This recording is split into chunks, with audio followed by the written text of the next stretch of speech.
اور اس کے بعد برمحل اس کا استعمال بھی فارسی کا. کبھی ایک بزرگ دوسرے بزرگ سے بات کر رہے ہیں, 40 سال عمر عزیزت گزشت, مزاج تو ازحال طفلی نگشت. اب سمجھ میں کچھ آیا نہیں آیا, لیکن چہل سمجھ میں آیا. تو پوچھا کہ کیا کہہ لیں گے بھائی مولانا اور دوسرے مولانا یہ دونوں 40 سال سے اوپر ہیں, تو ایک دوسرے کو مذاق میں کہہ رہے ہیں کہ میاں 40 سال کے ہو گئے, اب بھی بچوں والا مزاج نہیں بدلا. تو میں نے یاد کر لیا, لیکن میرا یاد کرنا وہ والا ویسے یاد کرنے والا نہیں تھا جو بعض اوقات درسی کتب کے حوالے سے یا مدارس کے اندر ایک لطیفہ ہوتا ہے کہ کسی نے یاد کر لیا, کہہ رہے ہیں کچھ نہیں ہے, بس ایسے ہی کرو کہ ذرا مشکل الفاظ یاد کر لو تاکہ کسی پر روب جما سکے. تو کسی نے نعم البدل یاد کر لیا, اور وہ کسی جگہ دعا ہو رہی تھی, کہنے لگے صاحب اس کے گھر میں بچے کا انتقال ہو گیا, اللہ تعالیٰ اس کو نعم البدل عطا فرما. تو وہ یاد کر لیا. کسی دوسری جگہ پر کسی کے والد کا انتقال ہو گیا, اللہ اب دعا کرنی تھی, نعم البدل یاد تھا. تو کیا ہوگا اس کے بعد؟ جو الفاظ محل بھی تلاش کر رہا ہے. کہنے کا مقصد یہ ہے کہ ہر لفظ اپنی حرمت رکھتا ہے, اپنی خوبصورتی رکھتا ہے, اور کیسے اس کی ادائیگی ہو اور کیسے اس کا برتاؤ ہو. اگر یہ نہیں آتی تو چاہے کتنا ہی خوبصورت بولنے والا ہو اور کتنا ہی خوبصورت فوٹوجینک فیس ہو, لفظ کا تقدس, اس کی قدر اور اس کی صحیح جگہ پر اس کی ادائیگی, یہ بہت اہم ہوتا ہے. ریڈیو پاکستان سے میں پروگرام کرتا تھا, مجھے آج تک یاد ہے کہ وہاں ایک بزرگ ہوا کرتے تھے, تقریباً 70 سال کے 72 سال کی ان کی عمر تھی. ان کا کام یہ تھا کہ وہ مائک پر جانے سے پہلے یہ سنیں کہ آپ بولنے کیا جا رہے ہیں اور آپ کی ادائیگی کیا ہے, لہجہ کیا ہے. یہی امتیاز تھا ریڈیو پاکستان کا. اور آپ یقین جانیے وہ اس برگد کے درخت کے نیچے جو کچھ میں نے سیکھا ہے وہ میں سمجھتا ہوں کہ وہ میری یونیورسٹی تھی. صحیح.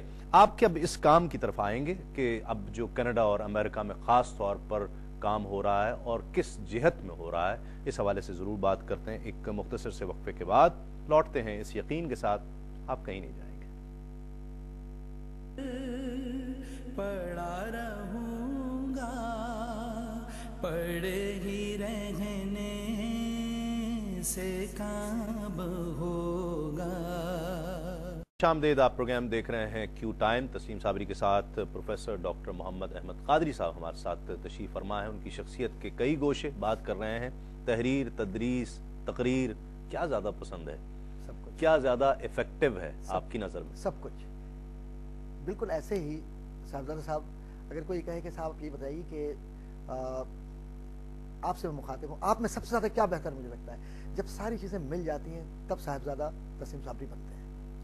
اصل کسی بھی چیز کو نکالا نہیں جا سکتا. اگر آپ یہ کہیں کہ صرف میں تحریر کے ذریعے, اس کی اثر پذیری جو ہے وہ ایک مجموعی ہے, اس کو یوں کہہ لیں. آپ یوں دیکھیے کہ نسبت خاکرہ بعالم پاک میں ملا نہیں رہا, لیکن میں ان لوگوں کو جو ماضی میں گزرے انہیں اپنی ذہن میں رکھ کر آئیڈیلاز کرتا ہوں. امام غزالی رحمۃ اللہ تعالیٰ علیہ تاجر بھی ہیں, خوبصورت آواز بھی ہے, خوش لہانی کے ساتھ پڑھتے بھی ہیں, اور گفتگو کا یہ عالم کہ جب آپ کھڑے ہوتے ہیں تو کہا جاتا ہے کہ 20-20, 30-30, 40-40 ہزار لوگ سنتے ہیں اور ان کی آواز آخر تک پہنچتی ہے. کیا بات, یعنی بلندی, آواز کی بلندی. ضروری نہیں کہ 40 ہزار کا جو آخری حصہ ہے وہ بھی سنے اسے, لیکن آواز, خوش لہانی, گفتگو, لکھنا, بولنا, اور جتنے بھی نظریات انہوں نے دیے ہیں وہ سارے کے ساتھ قرآن و حدیث کے مطابق دیے ہیں. اور اس زمانے میں جب فلسفے کو آسمان تک لے جا رہے تھے لوگ, اور خلاف ضابطہ اصول کچھ بیان کر کے لوگوں کو دین سے برگشتہ کر رہے تھے, اس وقت امام غزالی رحمۃ اللہ تعالیٰ علیہ نے علم کلام کی بنیاد اس طریقے سے رکھی کہ کلامی مباحث سے فلسفے کا رد کیا.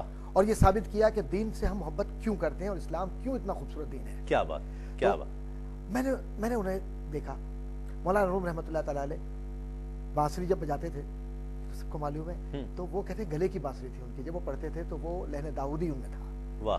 اسی طرح سے شیخ سعدی رحمۃ اللہ تعالیٰ علیہ, جب میں ایران گیا وہاں پر ایک کانفرنس تھی, تو میں اس پانی کی جگہ جہاں پر شیخ سعدی رحمۃ اللہ علیہ بیٹھ کے لکھا کرتے تھے, تو کہا جاتا تھا کہ جب وہ پڑھتے تھے اس کو تو مچھلیاں پانی سے باہر آ جاتی تھی. کیا بات, واہ. تو میں نے ان سب کو آئیڈیلاز کر کے میں نہیں کہتا, لیکن میرے لیے یہ مشعل راہ ہے. ٹھیک. اچھا, نارتھ امریکہ اور کینیڈا میں آپ نے ایک ریسرچ سینٹر بھی قائم کیا اور اس میں بہت کام ہو رہا ہے. کس نہج پر کام ہو رہا ہے, وہاں کے کام کا تقاضا کیا ہے, اگر ہم یہ جاننا چاہیں کہ آپ اسلامی علوم کے حوالے سے اور سیاسیات کے حوالے سے ایک امن ایمبیسڈر آف پیس آپ کو ایوارڈ بھی دیا گیا, اس حوالے سے جو کام ہو رہا ہے یہ کیا ہے؟ جی, آپ کا بہت ہی خوبصورت یہ سوال ہے, اور میں چاہوں گا کہ اپنے جو بہن بھائی ہیں ان سے میں شیئر کروں. میں سپٹمبر 11 کے بعد امریکہ گیا. ٹھیک. اور امریکہ کی جب زمین پر میں نے قدم رکھا کیلیفورنیا میں تو وہاں ہمارے بھائی ایاز یوسف قادری جو بیسیکلی انجینئر ہیں، کمپیوٹر انجینئر ہیں، انہوں نے کہا ڈاکٹر صاحب آپ آئے ہیں تو یہاں دین کے فروغ کے لیے ہمیں مل کے کام کرنا ہے. میں نے کہا میں نے یہی سوچا ہے. ٹھیک.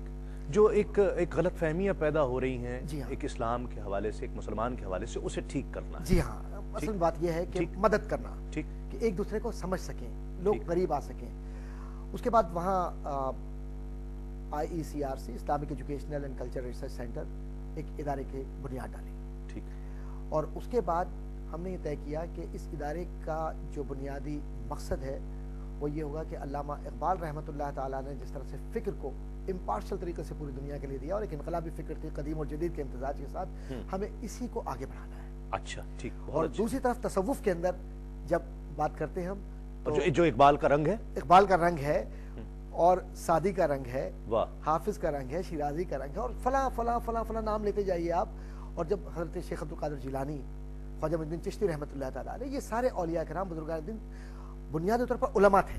جی ہاں، اور یہ ماہرین تھے، نباز تھے. نباز تھے. وہ معاشرے کے نفس پر ہاتھ رکھ کر یا انگلی رکھ کر یہ پہچانتے تھے کہ معاشرہ کیا چاہ رہا ہے. جی ہاں. تو کوشش ہم نے یہ کی کہ ہم تمام ان کے نقش قدم پر چلتے ہوئے، جی ایسے بزرگوں کے، جی ہاں، بزرگان دین کے جو طریقہ کا، آخر انہوں نے کیا ایسا کیا کہ اجمیر میں آئے ہیں، نہ کوئی رشتہ دار ہے، نہ زبان ہے، نہ کوئی اور تعلق ہے، پھر کیا آخر وجہ ہے کہ پرتھوی راج کو لوگوں نے پیچھے پھینک دیا اور کہا معین الدین چشتی جو ہیں یہ سب سے بڑے ہمارے لیے، وہ یہ حکومت کر رہے ہیں ہمارے دلوں پر، دلوں کو فتح کر لے وہی فاتح ہے زمانہ. واہ واہ. تو الحمدللہ جب وہاں پریکٹس کیا ہے وہاں پر؟ کیا آپ مطلب اس کو طریقہ کیا ہے، طریقہ کار کیا ہے؟ اب ہماری جو آرگنائزیشن ہے اس کا ایک ٹرم استعمال کروں گا. ہمارے آرگنائزیشن کا جو اسٹیٹس ہے، کیونکہ آرگنائزیشن کا اسٹیٹس بہت ضروری ہے امریکہ میں، آپ ایسے کام نہیں کر سکتے کہ آپ اٹھے اور شروع ہو گئے. 501c3 اسٹیٹس ہے ہمارا. اچھا. 501c3 اسٹیٹس بڑی مشکلوں کے بعد امریکہ میں آرگنائزیشنز کو ملتا ہے. اچھا. اور جو ہماری ویب سائٹ ہے اس ویب سائٹ کو IECRC.com www.IECRCNA.org. ٹھیک ٹھیک.